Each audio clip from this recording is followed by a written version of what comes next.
What's up, everybody? Welcome to the Mike Dolce Show. So happy you're here. This episode is a live YouTube broadcast and also recorded for our audio podcast. So you can catch our audio podcast on iTunes, on Stitcher, on Spotify, on Google Play, iHeartRadio, anywhere you get podcast, you will find the Mike Dolce Show. So make sure you subscribe, give us a little star, thumbs up, whatever the medium asks for, and we appreciate you guys being here. This episode we call Ask the Dietitian because we have our lead dietitian here at the Dolce Diet and Fitness come on to the show and answer your questions. This is Professor Lindsay Howard, Master of Science, licensed registered dietitian, and also certified strength and conditioning specialist under the NSCA.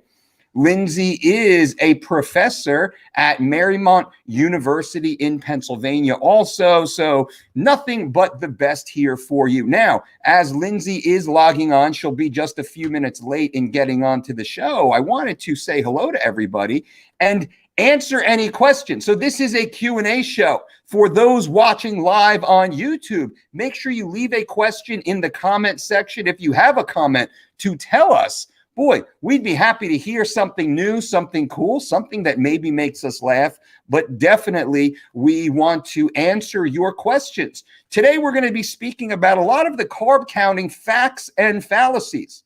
Now, excuse me, I shouldn't say carb counting. We'll touch on that. But the calorie counting facts and fallacies that are out there, we're going to help clear a lot of this up for you guys, hopefully during this broadcast. So again, thank you for being here. Now, longtime members of the Dolce Diet YouTube channel, we appreciate you being here. And many of you have been requesting that we offer the badges. Badges are now available on our YouTube page for anyone interested. You can click the join now. You can learn more about it. We'll probably aggregate that down the road into something a little more general, let's say. Instead of 5 badges, I think we'll bring it down to 3 badges, just FYI. But wherever you jump in is the great place to be. Now let's bring Professor Howard onto the show. There she is. Lindsay, hello. Can you hear me? Yep. Awesome. We had a little bit of technical difficulty, probably on my side. I had to reboot the whole system earlier today when I got in. So who knows how that... Yeah, I don't know. I couldn't hear you out there, so I just switched computers. So Who knows? Good morning. Happy Monday. Happy Monday. Happy belated birthday. Thank you. I appreciate that. 65 years old, not doing too bad, right? You know, it's funny now. I'm 45 years old, which sounds incredible. It sounds old as hell. I got it when I say it, or when I hear like other people I know are like 45 years old, 50 years old. I'm like, damn, that dude's old as, and I'm like, wait a minute. That's my age. What the hell's going on here? That's my age. So I told this story last week. When I was 17, my sister had a 23-year-old boyfriend. I remember going to his house, which was like this little 2-bedroom shitbox, house that a 23-year-old is going to rent with his buddy, and being like, wow, this dude is old, like 23. This dude is old. Like, what's going on here with this guy? And then when I was 23 years old, Blink 182 had a song called What's My Age Again, right? Yes. And I remember at 23, that song came out when I was 23. And I was like, nobody likes you. Like, this dude knows. Right? Like, it's fucking, I feel like I'm a kid. I got all these adult responsibilities. Now, 22 years later, it's no different. Like, might as well write that same damn song about the 45-year-olds out there, 35s or 45s. And I'm not going to ask you your age, Lindsay. You are certainly timeless, but you are younger than me. And even at your young age, you probably feel old relative to when you were in undergrad, let's say. Now you're a professor. You were sitting in undergrad classes not that long ago in the big picture. Yeah, it's crazy. Crazy. I know. My knees feel like I'm 45. Oh, well, your knees are 145 with all the use and abuse you've put on them, I'm sure. Yeah, right. And my back. Whew. How bad? Any diagnosed issues or just general ailments? Yeah, so I had last year. Was it last year? Yeah, I guess it was last season. I'm just running around at basketball practice, run to the top of the key, and I was like, huh. I couldn't stand up. I could Oh, not no. stand up. I couldn't walk for like a week. I literally couldn't fully extend my back at all. So I had to get x-rays and MRIs and stuff like that. That is the worst pain. But no, I have a couple bulging discs and like degenerative disc disorder and stuff like that. So Sure. it's been pretty good. It's just stiff. Go ahead. It's just stiff. You know, basketball, we deal with quite a few basketball athletes, and they don't realize all the force compression in the sport, all the jumping and bounding, and there's a lot of body contact. Oh, yeah. In good basketball, there's a lot of body contact, right? A lot of pushing and shoving, and all this is going on. But also the force compression of the constant jumping and just even like the practicing. Right. Right. And it's all on super hard surfaces primarily, right? Yeah. Playing on like concrete outdoor courts and those like crappy rubber gyms for tournaments and stuff. So it's a lot of years. A lot of years, a lot of wear and tear. Well, it kind of, fits well in the beginning of the show here as we're speaking about how the body starts to change, right? Over time, no matter, I remember when I was 15, 25, 35, and here I am at 45, and I've been training each of those decades, training really hard, varsity high school wrestler, 15 years old, that's hard training, and continued on through the process. If I could reach back now and speak to that young man, I would tell him what all the older dudes would tell me all the time, though. This is the problem. I remember all the 35-year-old guys being like, hey, man, you need to warm up. Like you should probably, stretch out, or back when like foam rolls was like kind of brand new. Like I ain't doing that yoga shit. Like get out of here. Like you're just hating on my gains, bro. Like get your old ass out of here, 32-year-old dude. Right. But now I look back and I remember the way that they trained back then, like 225 on the barbell for like really perfect form, sets of 12. These are big, like good looking, fit dudes, right? Strong gym guys. And I'm there like, teenager 315, like kind of shit form, just trying to like muscle the weight up, right? And they're like, yeah, like you probably don't want to do that. That'll catch up with you. I remember that'll catch up with you. Hearing that during that like formative decade. And here I am now, 45 years old. Yeah, all that shit caught up with me. I gotta tell you. It is, no, it's crazy. Because it's like, that could go for anything in life. It's like things that don't affect you now, but are going to affect you later. Are you going to actually take the time to care about that stuff? Like we could branch this out to like any habit in life, like wearing sunscreen. Oh, it doesn't affect me now. No big deal. And then 15 years later, you're like, shit, got to get this spot removed from my face. Yeah, no, that's a great point. I am a hat wearer at the beach. So I wear the bucket hat because I grew up at the beach, and now I got a shaved head. I'm not even messing around. Back when I had hair, I didn't really care that much. But now I'm like, I ain't messing around. And it's funny, a lot of the guys out there, you'll see, I don't want to say older guys, but as guys get older with shaved heads, you'll start to see these age spots start to show up on their scalp, right? Mm-hmm. Man, I don't want to. I don't want to bring that shit on. Like, I am fine because I get pretty tan in the summertime, right? Mm-hmm. I'll be like pale face because I wear that hat, right? Because that's important. Mm-hmm. And then my skin, I got Native American and Sicilian ancestry. So I go red from the Native American, red, like a stop sign red for like 2-3 weeks. And then it turns into a pretty good, like dark brown, kind of like burns through all the, the olive oil, let's say, in my bloodline. And then finally I crisp up a little bit. I'm excited for some good sunshine, some beach time. I'm ready. Yeah. Are you coming down to the Jersey Shore when you do beach time? Of course. Well, as a Marylander, I usually go to Delaware, but living in Scranton, it's closer to go to Jersey. So we'll go to Jersey and we'll do it. That'll actually be awesome. We could do some in-person. It'll be a write-off for you, by the way, coming down. Rent a car. Like write it all off, dollar for dollar. Perfect. Right I will say, for all the Jersey Shore haters out there, because growing up in Maryland, you're like, oh, Jersey Shore, like just gets a bad rap. Jersey beaches are very nice. Yeah. Very nice. Some really nice towns, and it's a long coastline. I don't think people realize that. So New Jersey is the #1 state in the nation in all metrics. All criteria, like the country. That's why we get so much heat, because everyone just hates on us. That's all what it is. It's jealousy and hate. But you've been here, and like Jersey beaches are gorgeous, and the people are super friendly, and it's a homogenous population in that every culture is side by side. This is what I love. I go to the beach.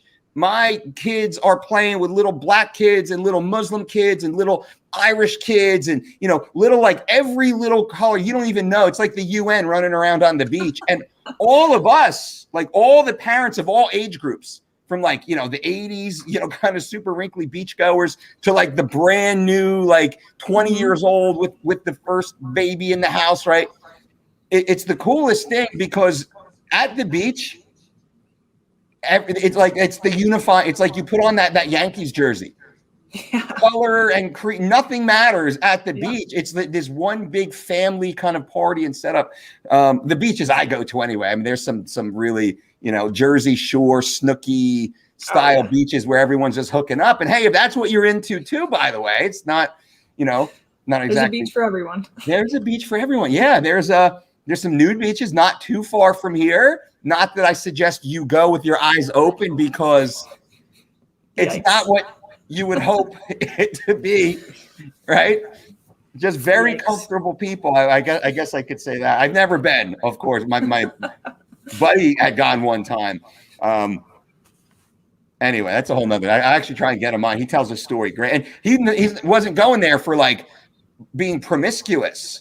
He's just kind of more like a super like laid back, little older, like kind of like hippie dude, and like, you know, had done it before. And he's like, I don't look great, but I was the best looking piece of ass on that patch of sand. I was like, all right, nobody's going there anymore. Yeah, certainly not on my bucket list. No. You know, it's funny because like I'm the dude in the locker room who was like, I'm wearing my board shorts, and like if I get changed, like I put a towel on, do like the, you know, you do like the quick change, and like if my towel falls off, I'm not like but it's like, you know, you do your business real quick. I'm not hanging out having a conversation like many. I'd say 60% of the guys in locker rooms are just like free birded, like like hey, so you know the damn stock market. I'm like, what the fuck? And I don't want to turn my back because I'm like, this is a weird, like, dude, I get it. I ain't got to see it. Like, I don't, you know, I'm not looking. Like, do your thing, get changed. Like, you got fucking shorts. Put them on, man. I don't know how the ladies' locker rooms are. I've never been in one, by the way. Doesn't sound as free, I guess. Not as free. The ladies they're probably a little more discreet. I'm assuming they do their business, get changed, and keep it moving. Right. Different culture.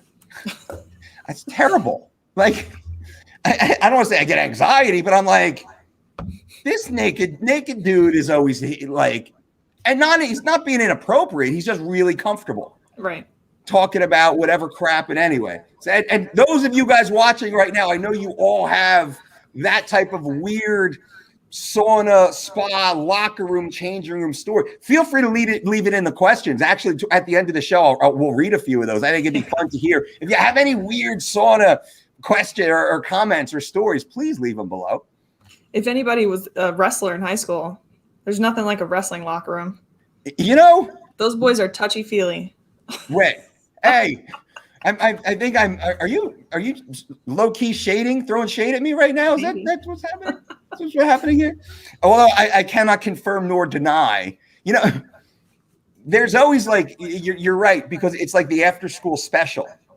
I think because it's broadcast on TV of what athletes are supposed to do, like alphas are supposed to do, they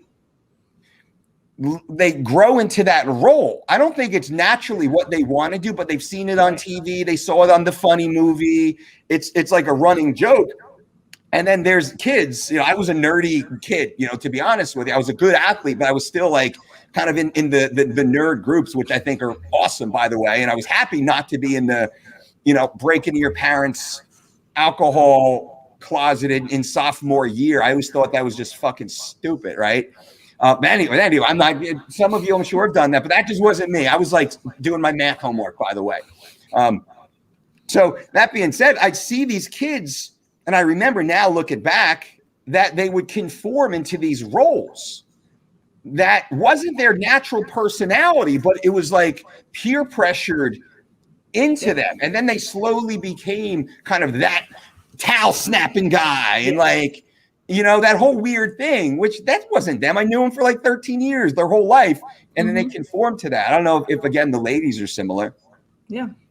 I would definitely say like stereotypically males have like the more of like the locker room culture, but I don't know. I agree with you though. Yeah, and stereotypical.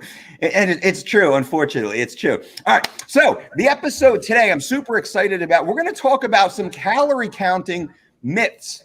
Like, I'm not a calorie counter. I don't propose calorie counting, although I don't dismiss the importance of calories.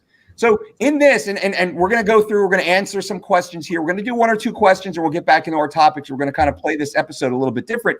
And this is the audio and video episode, Lindsay. So you know now I did the intro. This is video, of course, but this will be released on the iTunes, Spotify, Google Play, Stitcher audio platforms as soon as this episode's over, maybe an hour or so, same day, because we've got a lot of our audience saying, hey, like, love the Ask the Dietitian podcast, but I can only listen for a few minutes at work. I love to listen in my, on my podcast when I'm driving home or doing whatever.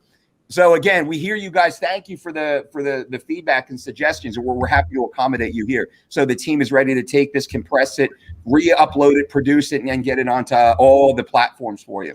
So Awesome. We'll keep this moving. Now, we'll get back into the calorie counting in a minute. I just want to jump into a couple questions. Brandon Terrell says, can you have the breakfast bowl right after post-workout because it has 20 to 30 grams of fat?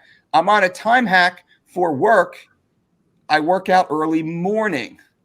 So, and I'll just kind of clear this up for context. Can you have the breakfast bowl, which those of you who are new to the Dolce lifestyle, that is more carbohydrate dense. It's like a 3-to-1 carb to protein ratio. It has oats, it has berries, it has, some even have raw local honey, but it also has chia seeds and hemp seeds and a nut butter or peanut butter, almond butter, cinnamon. I mean, I've been putting tons and tons of cinnamon in mine lately. So that being said, contextually, and this is after workout. So first meal after a morning workout, Professor Howard, can this individual have the breakfast bowl, or does the fat ruin the gains? No, I don't believe so. I would suggest, it depends on the type of workout that you're doing for sure. But I have a lot of clients who actually sprinkle in like, I don't know, 1/4 to 1/2 scoop of like whey protein and just mix that right into the bowl just to get a little higher protein content. Although it does have protein from the nut butter and then also from the chia and hemp seeds, but just to up it a little bit, especially if you're doing it for a post-workout. But no, you want to replenish the glycogen, and the carbohydrates, and that will be perfectly fine. It's going to keep you full for a long time due to the composition of all the macronutrients. But no, I don't think that's a negative thing at all. Yep, and I think you made a great point. It's, well, really kind of, it depends on the type of workout. That's going to matter to a degree. I think relative body mass, body composition is going to matter to a degree. Let's say, are you just trying to get super crazy peeled, shredded? Well, maybe we're keeping just total carbs a little lower, and like on 3 weeks of shredded, let's say you're still eating the breakfast bowl, but instead of half a cup, it's going down to a 1/4 cup of, so there is where the protein ratio actually rises dramatically in comparison as we bring the carbohydrate content down, but sometimes we'll actually lift and raise the protein. And Lindsay, you make another great point, is throwing an additional protein source in there, like a whey protein isolate. And on that note, we have news. The Dolce Whey is in hand. Yes. You will be getting a pallet, Lindsay, by the way. I mean, if you want access to the most powerful protein on the planet. I mean, that's all. Hey, why would I not? Let's go. You want to talk about gains, like that little back injury you said, gone, like cured. cured everything. We shouldn't say that. That's actually not true. This will not cure anything. It's a food supplement. So, Brandon, hopefully that helps you. Kay says, hey, guys, I look forward to this every Monday. Awesome. Thank you. We do, too, actually. I love this. What's your opinion on sourdough bread? Lindsay, do you have any? I think sourdough bread is delicious, but I wouldn't choose it as my everyday or, every week type bread. I would save that for more like special occasion type thing. When I eat bread, I actually eat that Dave's Killer bread. So good. It's like 21 grain bread, sprouted grain. But that's going to be the best. If you're going to eat bread that has that and Ezekiel bread have the most nutrients in all of bread products. But no, I mean, sourdough bread is just a little bit more processed, a little bit more refined, less fiber, but it is delicious. It is delicious. And I agree. And, we always talk about sprouted grain bread and we kind of go up the tier in the hierarchy. But at the same time, we're not telling people to eat half a loaf of bread every day or even to eat bread every day. And once we really start to understand this, and that's what we try and do as educators, we're educators first and foremost here, trying to teach people how to not be scared of having a slice of sourdough French toast. Holy shit. Mm-hmm. Like, are you kidding me? Like, yeah. Like, so that is there. But again, it's relative to where you are right now. What are your goals? What's your lifestyle? I mean, did you live for 20 years on Wonder Bread and now all of a sudden you want to lose weight? And you're like, well, Dolce and Lindsay said I can have sourdough, so I'm eating 4 slices of that a day. So there has to be context, but a few slices a week, if you're doing everything else correctly, yeah, no worries, right? Mm-hmm. Definitely. I got some good questions on here. Let's see. This is actually one, and then we'll go to the calorie counting conversation for everyone. You've probably been asked this question a lot, but thoughts on Jake Paul's first round TKO over Ben Askren? Did you watch the fight? Did you see the fight? I did watch the fight. I was talking to a friend about it, and I was like, there's only 4 fights. And I'm like, I have to watch a concert in between each fight just to get to the actual fight that I wanted to watch. Yeah. I'm like falling asleep. I was standing up watching it on my laptop, so I didn't fall asleep. But man, he got friggin' rocked. Yeah. Rocked. And then you've got all these people saying that it's fake and he's, smiling afterwards and just did it for money. Who knows? I mean. No. Ben Askren, I'm a Ben Askren fan. I want to say this right now. If Ben ever watches or if anyone who's friends with Ben watches, I'm a Ben Askren fan. I'm a wrestler. I've been a fan of Ben Askren's. I followed his collegiate career. I followed his international career. I've followed really, I respect Ben almost mostly for what he does to give back to the community. I know wrestlers who've gone through Ben's training programs, youth wrestlers, adolescents, right? So I give this guy a lot of credit. He's a good man, good person, and he's a great MMA fighter. Won multiple world titles in Bellator and ONE FC. Did relatively well in the UFC, I think we could say, right? Did relatively well over there. Beat Robbie Lawler, former UFC world title holder, right? Beat Robbie. And then, I think it was at the end of Ben's career. Now, I've seen Ben and many other athletes, my friends, myself included, who have taken, volumes of shots to the head through combat sports. Things change in time. Now, at Ben's age and stage of his career, I would say he doesn't have the same chin he had 10 years ago when he ran through the Bellator tournament. I actually worked with Jay Haran, who lost a split decision to Ben for the Bellator world title. So I kind of knew Ben very well at that time. Ben had a really good chin back in those days. Most athletes do. Chuck Liddell, right? Mm-hmm. As you move forward in time, you kind of lose your ability to absorb the shots.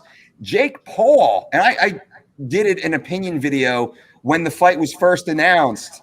I said, Jake Paul's going to destroy Ben. He's going to blow Ben out, not because he's a better fighter, because he is younger and bigger and throws really hard shots. Mm-hmm. He's too new to understand how good Ben is, right? He's still got that beginner's luck mentality. He hasn't really been tested. So there's a false bravado that all athletes have, especially fighters. I said, man, Jake is going to win under 3. He's going to touch Ben once or twice. put him down. Ben doesn't have knockout power. Maybe Ben could eke out a decision if Jake just gassed out. But I know some of his coaches, that doesn't happen. I see how hard he trains. So to answer, I am not shocked at all. This is exactly what I thought would happen. I hate to see an athlete go down like that. But Ben Askren got a guaranteed $500,000 paycheck for that. Yep. Jake Paul got a guaranteed 650. Lord knows what Jake's walking away with, couple mil. Mm-hmm. Hopefully Ben walks away with a couple mil, 1.5 maybe if he gets some of those pay-per-view points, which he probably does. So can't get too mad at that, but I don't like to see athletes taking big shots. That's my answer, right. But no surprises. Yeah. And people are saying, like, you know, because of just Jake Paul's reputation and his brother and all that stuff, like, oh, just a YouTube star or whatever. But those kids, like, they train really freaking hard, and you could tell that they want to be better at it. Yeah, I could deal without, you know, all the gimmicky trash talk and over the top stuff like that. And it would be interesting to see him go up against a seasoned boxer, because I think his 3 opponents that he's knocked out are not, you know, anywhere near like elite level boxing. But yeah. I mean, he hit him. He hit him hard. If you watch the replays from multiple angles, he rocked him. Yeah, and that was a clean shot. That was technical. You can't find many better combinations in all combat sports recently, right? Most guys and gals, they're kind of winging a little bit. That was straight down the pipe, straight jab and kind of a looping overhand, kind of like a modified cross, right? Boom, and knocked him flat. You could see he shut off. There was no fix there. Like, oh, he should have let him keep going. No effing way. Ben was out. Oh, yeah. Ben was out on his feet. Ben would have got so hurt. That was great refereeing right there. Mm-hmm. Yeah. And I mean, you watch, like, and I don't know Ben Askren personally, but just watching his, you know, press conferences and interviews and things like that, seems like a really lighthearted guy. Doesn't take life too seriously. So if he's smiling walking out of a fight like that, he's just like, well, you know, I got knocked out, but hey, I'm a millionaire now. Yeah. Right? Yeah. He's like, I'd be smiling too. Smart business move right there, I have to say. Unfortunately, now you have BJ Penn who's calling out Ben Askren. Everybody. Calling out Jake Paul. Man, I don't want to see that either. Yeah. Right? BJ was a 145-pounder at the end of his career. Jake Paul is walking around 190 to 200. Yeah. You know, 15 years ago, BJ Penn, maybe. Early 2000s, BJ Penn, sure. That's a fight I want to see. You know, the same guy who fought Lyoto Machida. But as we were saying earlier, age changes everything. Mm-hmm. And the volume of damage accrues over time, and it's not the same. So I would hate to see that happen also. A guy like BJ go out there. Now, for the payday, a guy like BJ is probably going to get a $5 million guarantee. Like, there's enough money there to bring a guy like BJ out of retirement. Consider he was fighting in the UFC for low six-figure, $150,000, $250,000, which is great money, but it's less than half of what Ben just made. Yeah. Right? It's crazy. Everybody wants to fight him now. Everybody wants to fight it, and maybe this is the one. The only fight that really makes sense that I see right now is Conor McGregor. Right? That'd be huge. Jake Paul has proven he is a draw. A million people will buy tickets to watch Jake Paul fight, to cheer for him or to cheer against him. Mm-hmm. Conor McGregor, man, I think Conor McGregor versus Jake Paul might do 5 million pay-per-view purchases. Might be the biggest fight of all time, right? I think that would be bigger than the Mayweather McGregor fight. Yeah, sure. I agree. Isn't that crazy? It's insane. And it's funny because that fight is bigger. Now, what do you think about this? Jake Paul versus Floyd Mayweather or Jake Paul versus Conor McGregor? What's the bigger fight? McGregor. Yep. Crazy, right? Conor McGregor. You've got 2 insanely popular guys, and they're also very talented.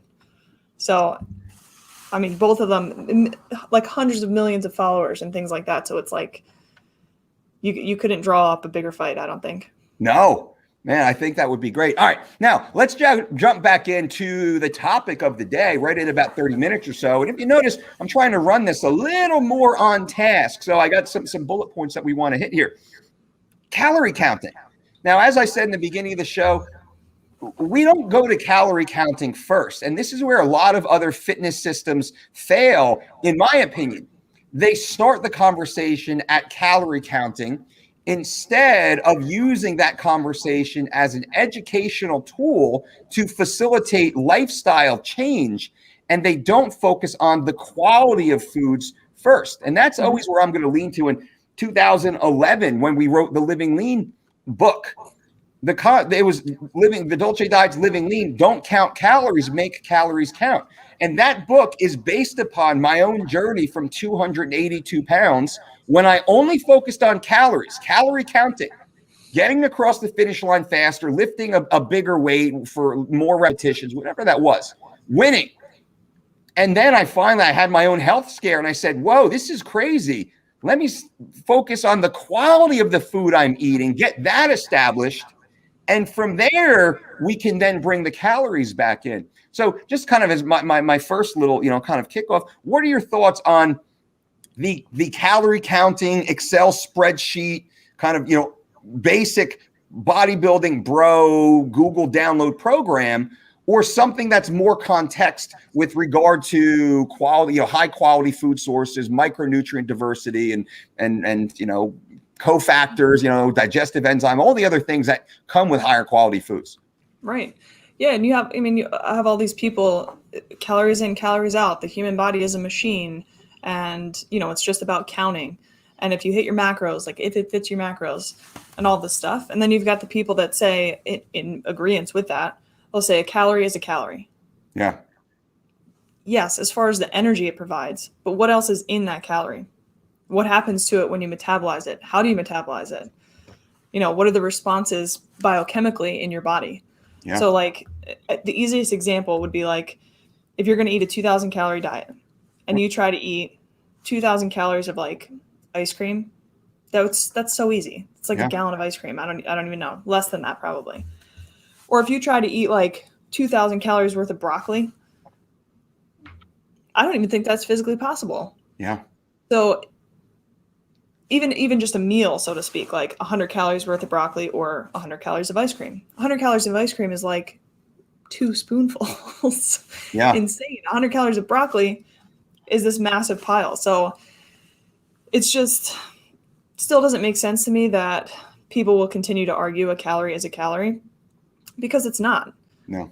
You have to consider, most importantly, the macronutrient breakdown, but I guess probably even more importantly, the micronutrient breakdown. Yeah. And how is our body responding to that food substance when you put it into your body? So it's just annoying.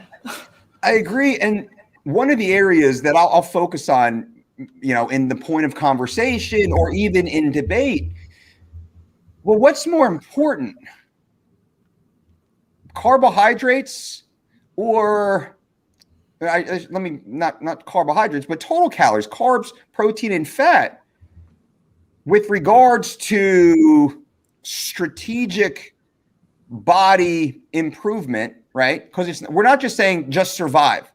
Right. The human body can survive, 50 to 70 years of abuse. And we look around the population, our own family, we'll see people who've abused their bodies for, 5-6 decades or so before they kind of pass of untimely, pretty terrible, issue. Mm-hmm.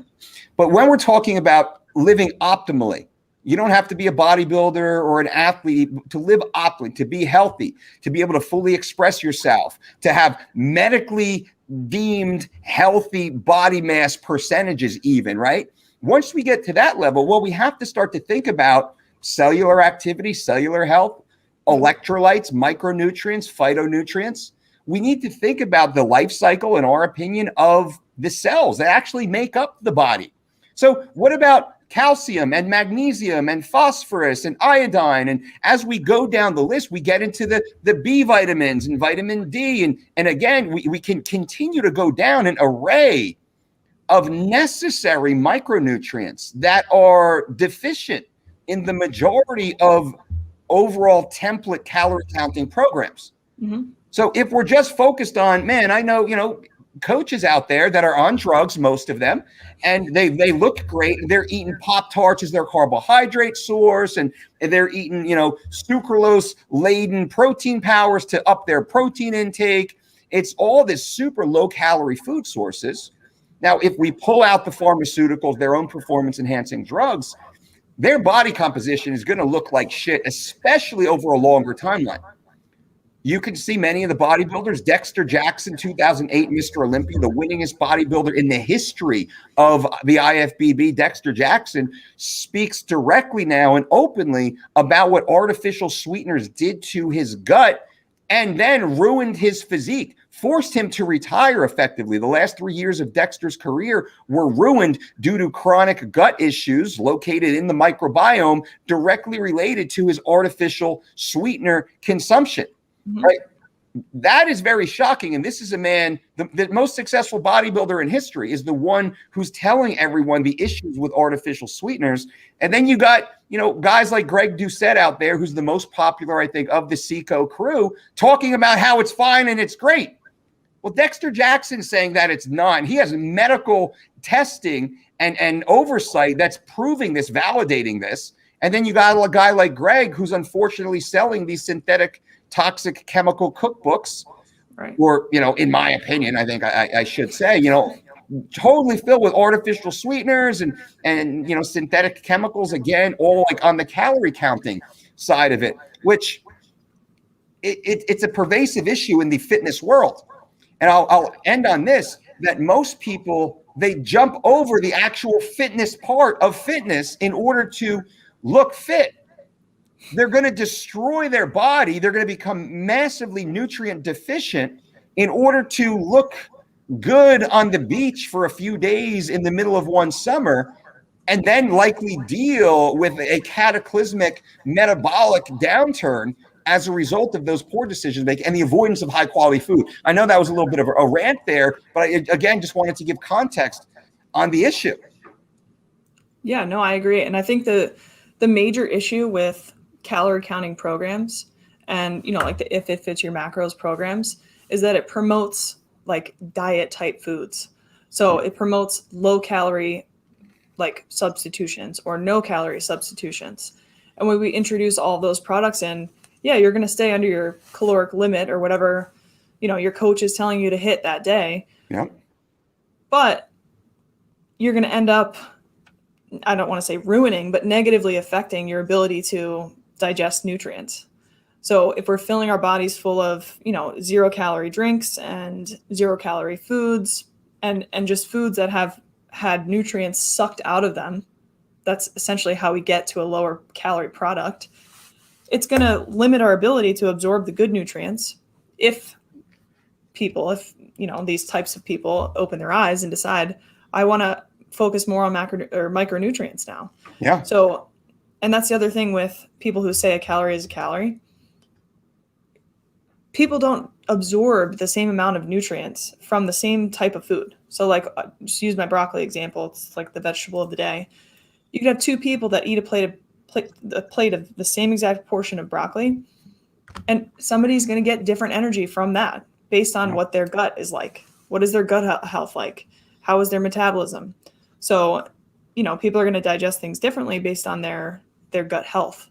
And I guess what I'm trying to say is that these artificial products, we know, like sugar alcohols, things like that, we know can negatively affect our ability to absorb nutrients. Yeah. So it's just, I don't know. That in my opinion is the biggest issue with the calorie counting, is that it promotes opting for the low calorie version or the low fat or the non-fat or whatever it may be, without understanding that if you remove the fat from a product, you're replacing it with sugar. Agreed.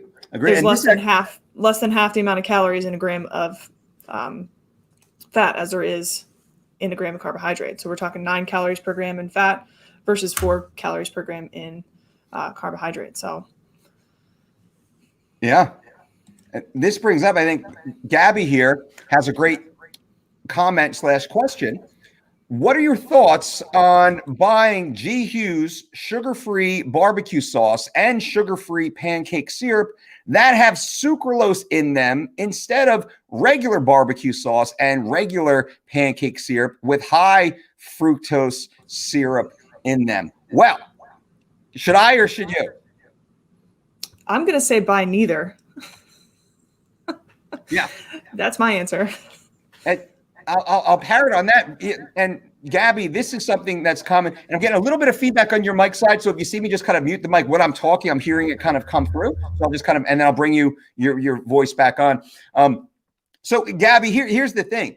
Both are horrible. Why? Because the sugar-free is artificial sweeteners, which is synthetic toxic chemicals, which is exactly what we're discussing, which has been proven, scientifically proven, peer-reviewed studies proven to have a serious negative effect on the microbiome, and the list is enormous. So we'll take that out of the equation. Now we're talking about what you call regular, and this is how the media and marketing companies have done such a good job at normalizing synthetic toxic chemicals as being regular barbecue sauce and pancake syrup that has high fructose corn syrup in them. Also a synthetic toxic chemical that you must also avoid completely. We want to get away from that. So if you want to put any pancake syrup on your pancakes, go and get 100% organic maple syrup.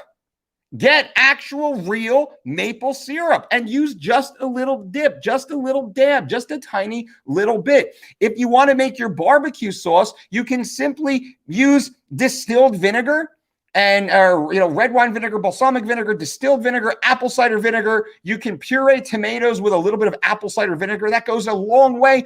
Or get some regular organic non-GMO Aunt Annie's or whatever this one. These are the ones that I use in my own home, the higher quality, slightly more expensive ketchup brands, and just use a tiny little squirt. The 1, 2, 3 grams of carbohydrates you get from a teaspoon or a tablespoon of ketchup has a nil effect on you. The same thing with the pancake syrup. If you want pancake syrup, use real maple syrup. Be conscious of how much don't just glaze it. What I'll do is I'll actually put it into like a little cup or like a little carafe. I'll cut my pancakes. I'll scoop a pancake and I'll just like dip the edge in. It's amazing what flavor-wise, it's as if I drenched my whole plate. It's just a slight little dip. So now I can control the portion size, right? I can control that. We'll also make our pancakes. We'll put some hemp seeds in there. We'll put some other healthy essential fats in there to help mediate the insulin response.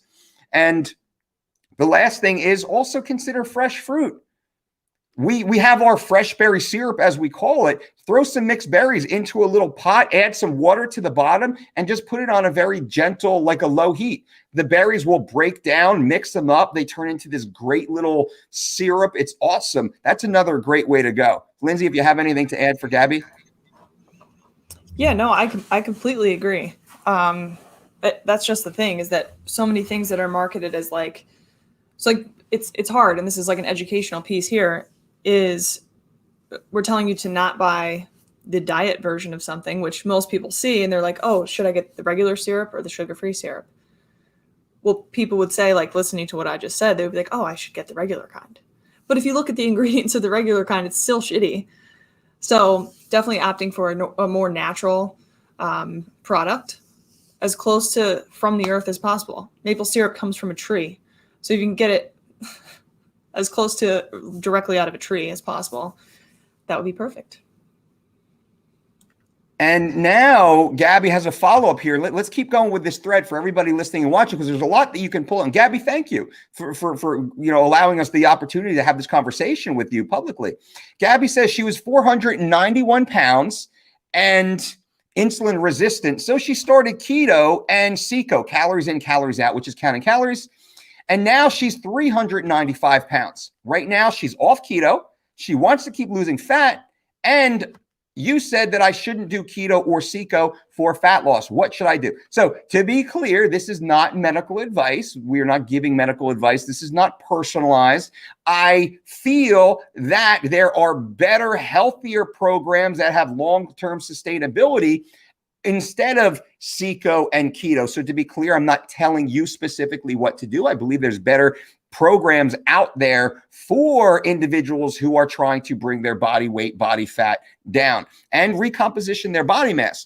So what should someone in that situation do? They've already lost 100 pounds, looking to lose a considerable amount of more weight. What that number might be, Gabby, I'm not sure, but I'm sure you know. And I will say you should be working with a doctor. You should be under your doctor's care. You should be evaluated and not starting any diet or exercise program without doctor approval. Now, one thing I would strongly suggest is you might want to set up a one-on-one consultation with Lindsay. You can click the link below and you can set up a one-on-one consultation. You can work directly with Lindsay for an 8-week personalized program, and anyone can. Again, check the links below. Why is that? Because now you will be working with a licensed registered dietitian who will run you through a full medical intake. You learn your lifestyle, learn your background, understand any sort of medical diagnosis you have, and also if you have any sort of prescription medicine that you may be taking, because there can be contradictions with food and lifestyle and exercise even. So Lindsay or a registered dietitian, maybe it's not Lindsay, maybe it's someone locally that you know, that's fine. But they would actually have the skill set to truly help walk you through the journey and adapt your life, make proper decisions. Now, I'll pass this to Lindsay here in a moment, but I believe in non-restrictive eating. In that, I don't think we should be restricting complete categories of food. I don't believe that blueberries will kill you.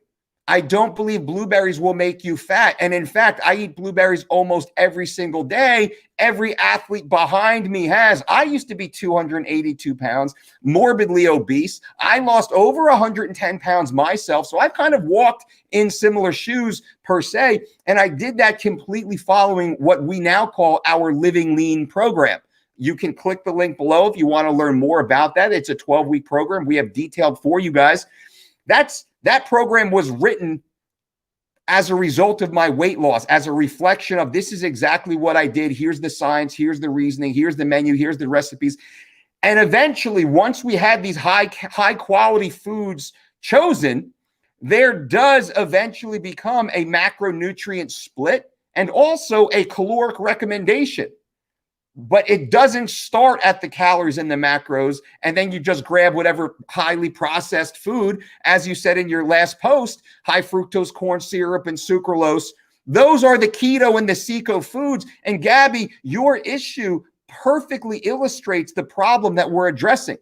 When you focus on these exclusionary restrictive fad dietary practices like keto, like CECO, like intermittent fasting, you are deterred or you're moved away from thinking about high quality food sources and simply 2 units of energy per calorie, per bite.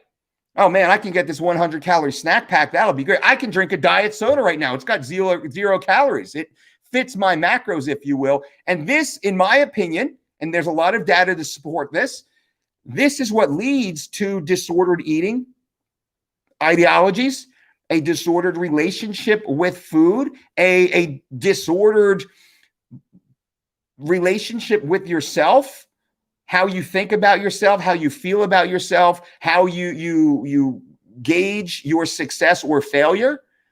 Like if you eat an apple, I know people who eat an apple or a blueberry and they're like, oh man, I fucked up. Fuck, now I'm going to get fat because they had an apple. But they'll eat a bag of pork rinds and think it's great. They'll eat a pound of bacon and think that's fine.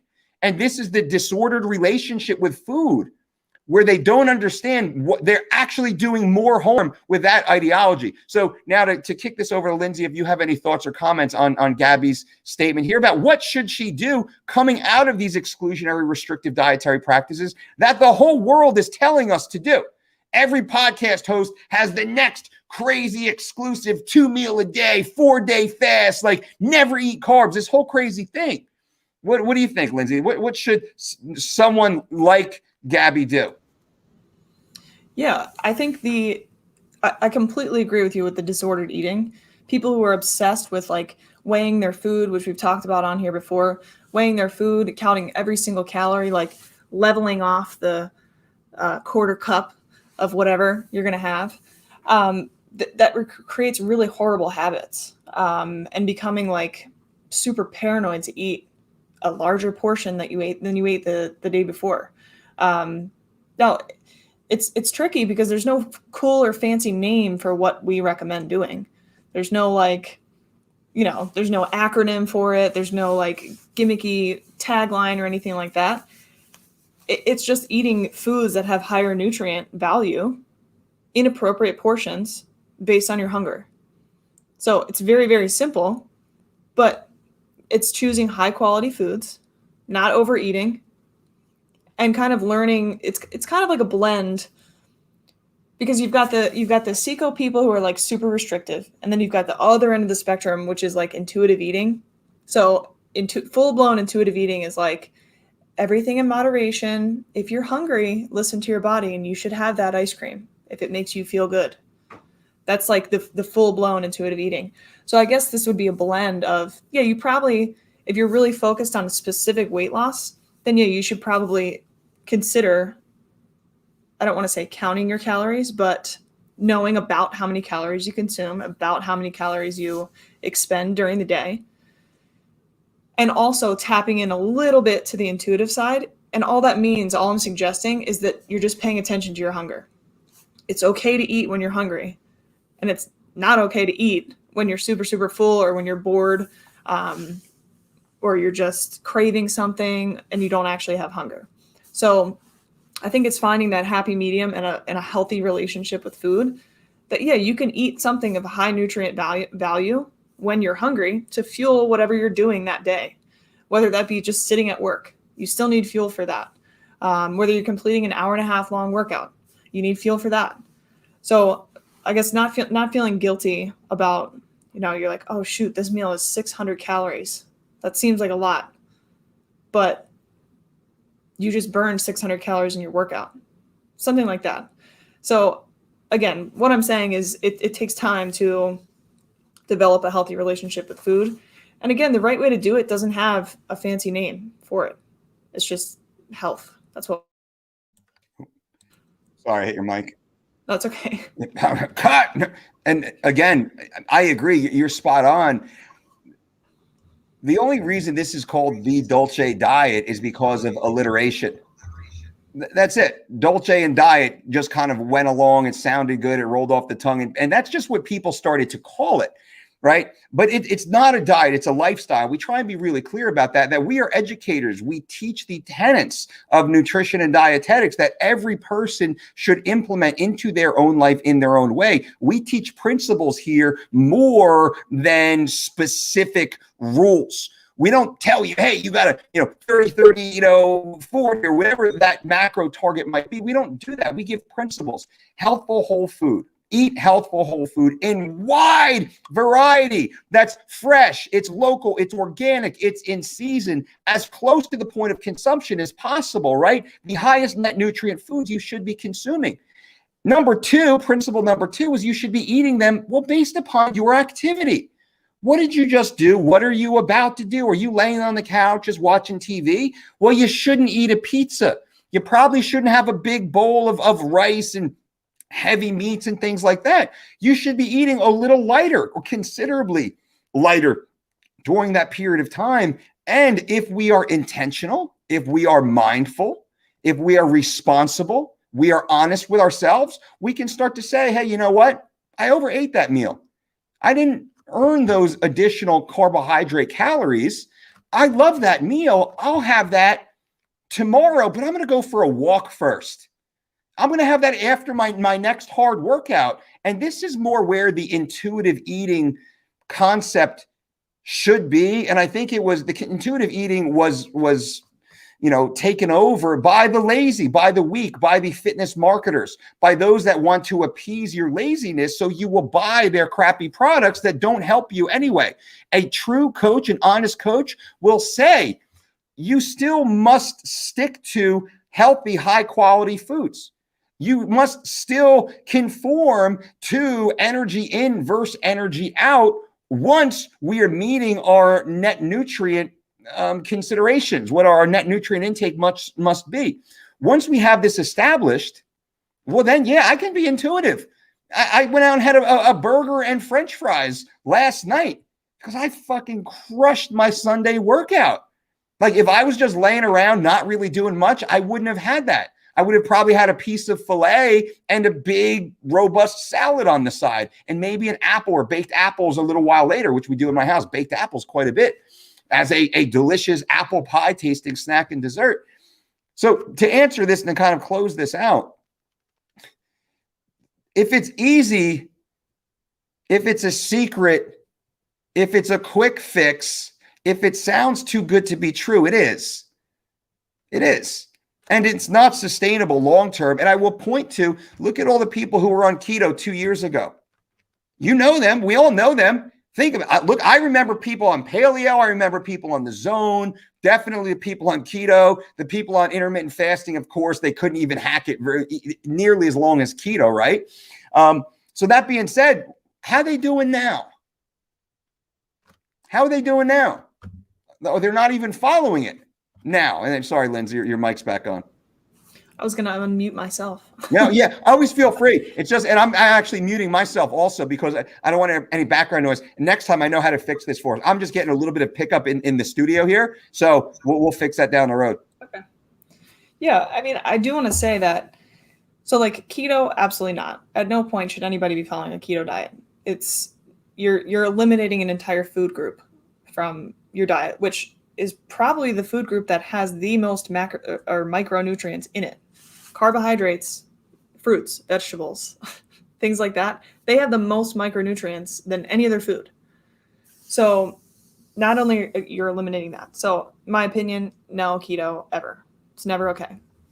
Unless, again, there's some very specific medical diagnoses that a keto diet is actually prescribed for from a doctor. But the CECO, the macro counting, all that stuff, it creates disordered eating patterns. So I'm not going to say never, ever count your calories because there's plenty of times where you should know about how many calories you're taking in. So that's like a sometimes thing.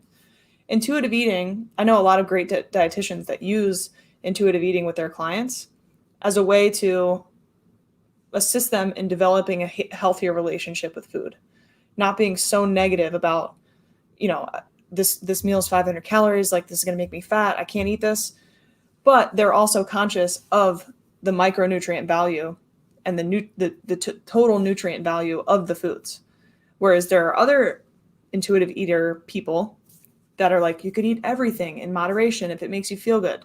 So I'm not completely knocking intuitive eating because we do employ a lot of those kind of practices as far as, you know, paying attention to your hunger cues, paying attention to when you're full, when you feel like you're starting to get a little bit hungrier, but while maintaining the fact that we're eating high quality foods, foods that are nutritious. So that's my last thought. Agreed, and great advice. Now, for everyone who's this far into the episode, thank you for being here, and this is something you want to hear. This episode is brought to you by Certified Piedmontese. Go to Piedmontese.com and feed your family the same way I feed mine. Right now, use promo code DOLCE to save 25% on grass-fed, grass-finished beef with free delivery. That's Piedmontese.com. Oh, got a little back crack. You might be muted.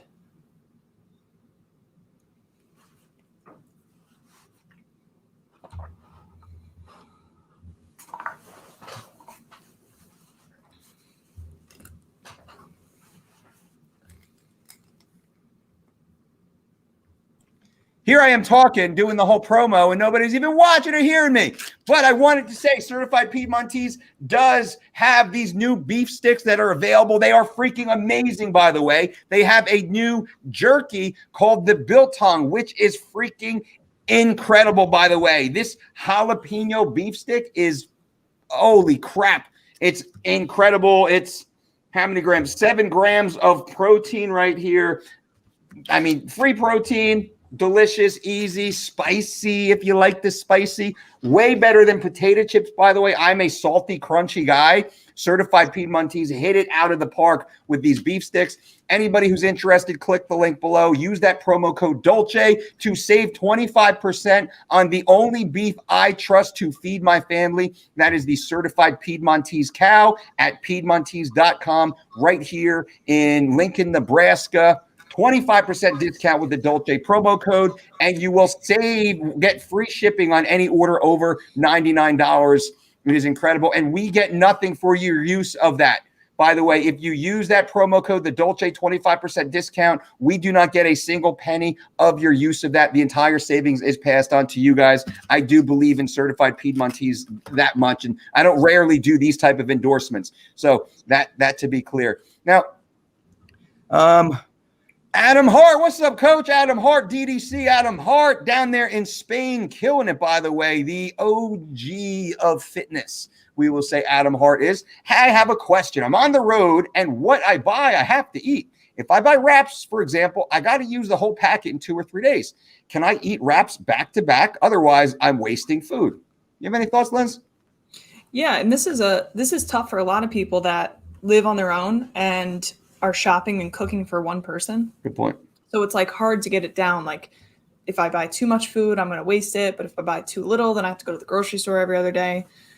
So more specifically to answer your question about wraps, yes, I don't know what your goal is. Like if you're trying to lose weight, if you're trying to bulk or whatever it is.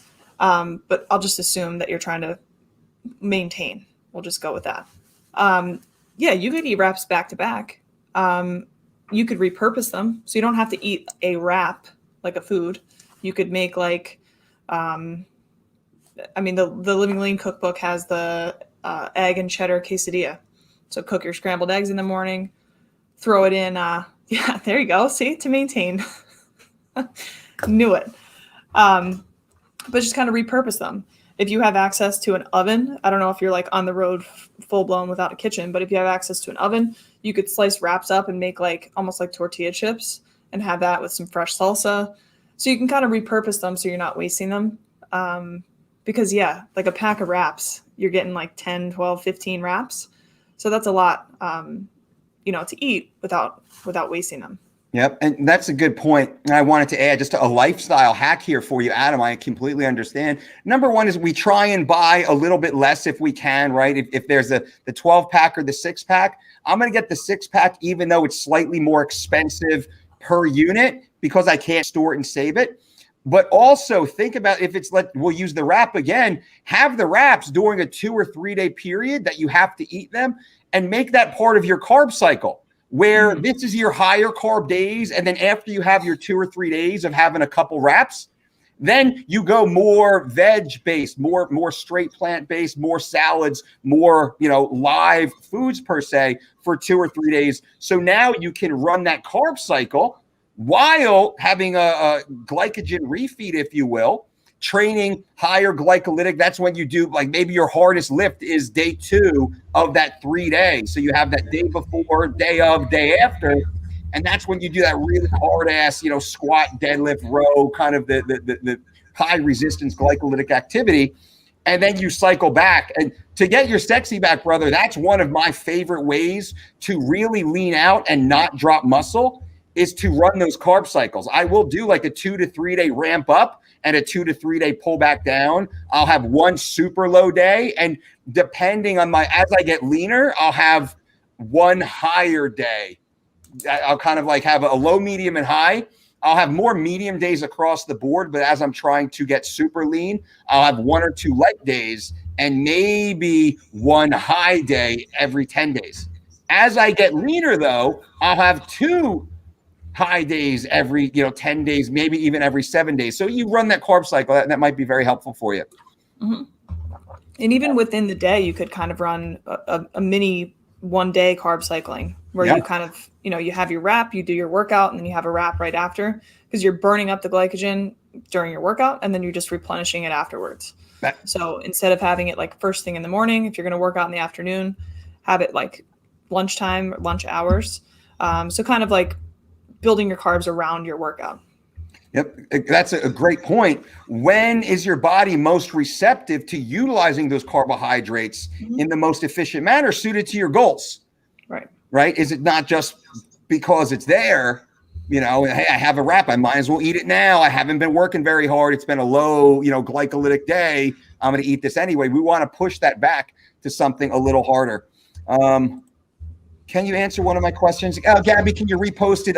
There's hundreds of questions, I believe, right now. We're not going to be able to answer every single one. I will say Bradley Olson has his new member badge, by the way. Bradley Olson, welcome to the team. Welcome to the family. It's cool to see those of you who are now becoming a deeper part of the channel, a endeared member of the community. If anyone's interested, click on that join badge. There's some cool perks there that we're constantly working on. YouTube actually did help us get this set up. One of their representatives educated me. I didn't know when it was on. People kept asking.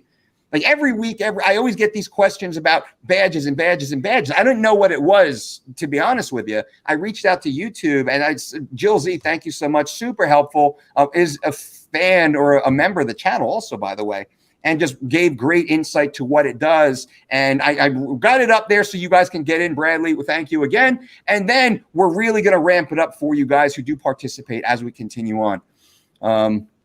And Gabby, I don't see that other question. So now to close this down, the calorie counting conversation, Lindsay, how can calorie counting be best implemented into someone's life if they're already choosing high quality foods? Let's say they're already going to the grocery store 2 times a week. They're getting all their fruit, all their veg, good high quality foods. They're shopping the outside of the supermarket per se, not the interior aisles of doom. They already have a really good list, and now that summer's coming, they want to start tweaking their calories. Should they even focus on calories?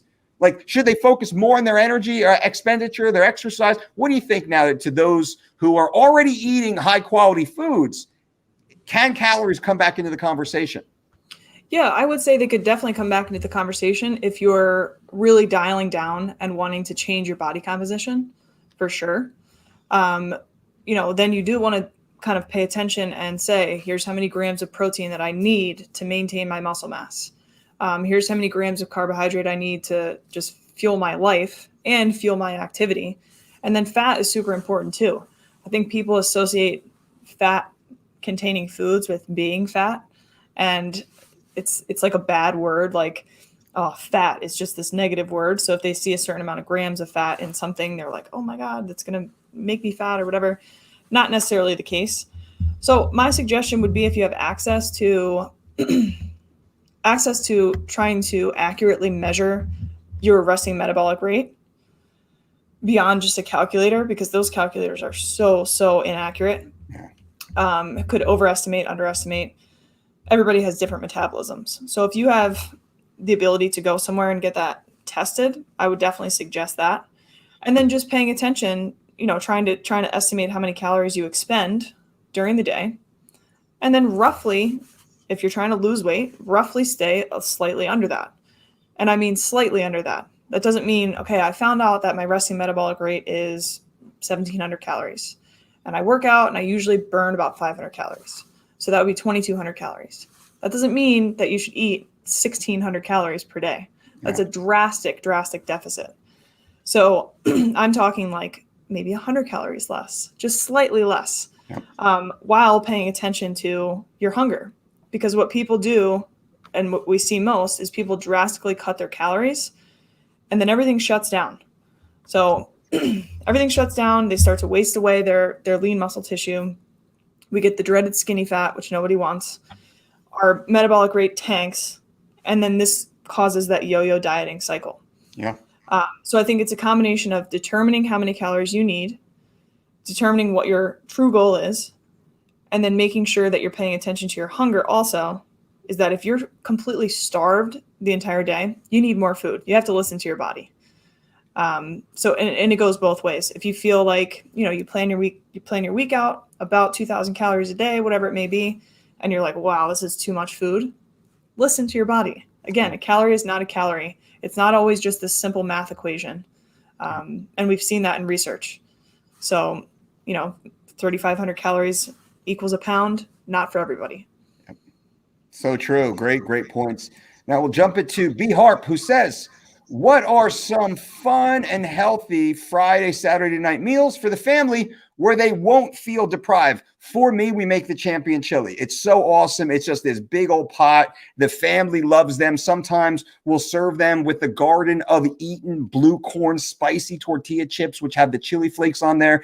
Absolutely incredible. Last night, we made grass-fed Piedmontese burgers, which are incredible. I ate a 12-ouncer, which was awesome. We peel our own potatoes. We bake French fries in our oven. I got no problem if you go to any of these healthier restaurants and go and get your little burger and healthy fries and whatnot. But I mean, burger and fries, we'll do mashed potatoes once or twice a week, which is so easy to make. You just mash up the potatoes. You throw a little bit of Greek yogurt in there, maybe some grass-fed butter. You're done. That's the way we make ours. Some salt and pepper, easy. The whole family eats those, absolutely loves them. We'll do our, we said champion chili, our power pasta, which works great. We'll make the sauce. We'll make meatballs again with those certified Piedmontese grass-fed, grass-finished ground beef. Brandy will freeze those meatballs, which are always on hand and ready to go. And then sometimes we'll serve it with a side of jasmine white rice. Sometimes it'll be with quinoa. Sometimes it will be with traditional wheat pasta or lentil pasta, like having something like that. And just, we let the kids choose. And this is something as a dad and a parent, great suggestion is parents, give your kids options that you control, but also allow them the autonomy to choose. And you will start to see them and teach them to make good, healthy decisions for you and for the family, right? Do you want the champion chili or do you want the power pasta? Do you want the power pasta, with the spinny rice noodles, or do you want it with the straight quinoa noodles? And they'll be like, they'll start making those decisions. Then they will be accustomed to making healthy decisions. The more time my kid chooses quinoa noodles or rice noodles, they do that 100 or 1,000 times over the next decade or so, it's going to be really easy for them to start making more intelligent, informed choices instead of me just putting a plate in front of them, right? We do the same thing like with their potatoes. This is kind of an aside. We kind of do the same thing. We ask them how they want their broccoli to be cooked. So they have, because it's easy. It takes the same amount of time. Easy for us to do. They know it's baked. They know if it's boiled. They know if it's steamed. Sometimes they just want to gnaw on it. We'll soften it up a little bit. They'll gnaw on it. That's fine also, right? Kind of almost like a raw style. We give them that ability. So, I know I'm kind of, a little bit deeper, but I think the context helps. Lindsay, what do you think about healthy, fun Friday, Saturday night meals for the entire family? I'm a pizza person. Love pizza. So I'll do and they're actually delightful. I'll do high fiber wraps and just put 3 of them on a big baking sheet, and I'll make different kinds of pizza. So I'll do grilled chicken with a little bit of hot sauce or something, kind of like a buffalo chicken pizza. I don't like blue cheese, but for those of you guys who like blue cheese, throw some blue cheese crumbles on there. I'll do shrimp with some garlic, saute the shrimp. I'm a Marylander, so I put Old Bay on everything. Little shrimp, little Old Bay. That's really good. I'll do more of a Greek one. So it'll be I don't know, spinach, chicken, feta cheese, maybe a little not a Greek salad dressing, but kind of a little oil vinegar type mixture on there. That's my go-to. And all kids like pizza. Who doesn't love pizza? And I love that. What's such a great recipe right there. And I think it's being creative.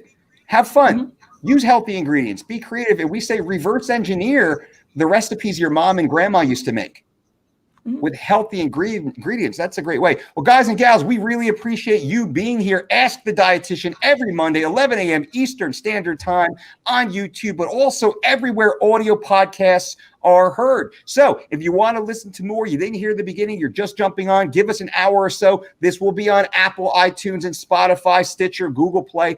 Everywhere you've listened to your favorite podcast, you will hear The Mike Dolce Show. Make sure you subscribe to The Mike Dolce Show podcast And if you're so inclined, leave a comment and thumbs up. That helps. Also, bang, bang, give us a thumbs up on this video. If you're this deep into the video, it's because hopefully we provided some sort of entertaining, informative value to you. Give us a thumbs up. Leave a comment below. Remember, what is your worst locker room, creepy, sketchy, funny story? Locker room, spa, sauna, something where you're like, whoa, inappropriate. I'm not ready to see that right now. Definitely leave that below. Professor Lindsay Howard, thank you so much for being here. Thank you. Thank you for having me, as always. As always. And you can work with Lindsay. Click the link below. You want to work one-on-one with Lindsay. You want to do a 30-minute consultation. You want to work with her for an 8-week personalized program. Also, you can download or you can access a online personalized diet and exercise plan at thedolcediet.com. Right now, we have the Transform discount, 25% off. Click the link below. Certified Piedmontese, thank you. And remember, don't count calories, make calories count. Boom!